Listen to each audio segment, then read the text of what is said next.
Oke, sebelumnya kita udah bahas nih 3 checklist yang wajib kita ketahui sebelum membeli saham. Di sini aku akan jelasin lagi lebih spesifik mengarah ke sektor consumer goods. Gimana ya bisnis model perusahaan yang ada di consumer goods? Coba kita perhatiin aja nih barang-barang yang ada di sekitaran kita. Kok barang tersebut bisa sampai kepada kalian ya? Contoh produk ICBP atau Indomie. Mereka itu punya pabrik di Tangerang, contoh ya. Tapi kok bisa ya dia bisa dijual di mana-mana, bahkan di daerah terpencil sekalipun, hingga negara lain pun tersedia. Gimana cara mereka distribusinya? Nah, jadi aku akan nampilin nih alur atau bisnis model perusahaan consumer goods pada umumnya. Jadi di sini ada 4 tahapan yang dilalui hingga mencapai konsumer tingkat akhir. Biar nggak berasa teori banget, aku mohon izin terlebih dahulu untuk mengambil contoh perusahaan Indofood atau SCBP ya. Di sini dengan produk favorit semua kalangan yaitu Indomie. Yang pertama ada namanya produsen. Dalam kasus ini yaitu si ICBP-nya itu sendiri.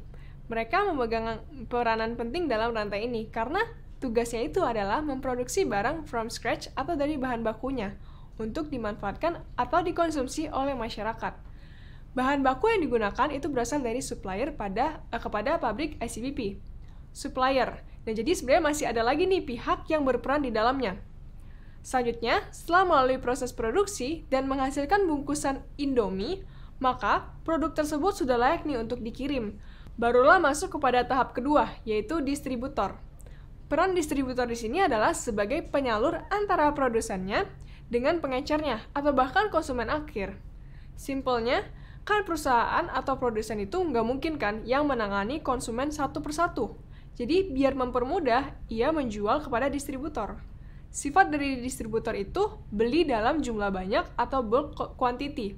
Jadi distributor beli dari produsen, terus dijual kembali kepada pengecernya.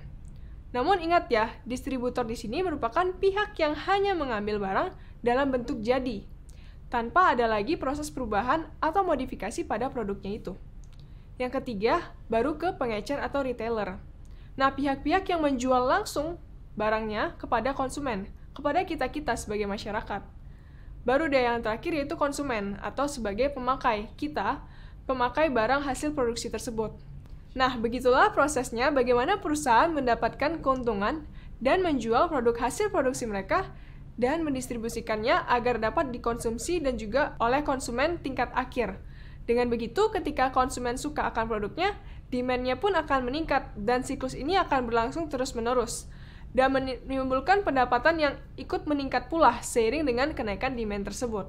Nah, begitulah bisnis model dari perusahaan yang berada di sektor consumer goods.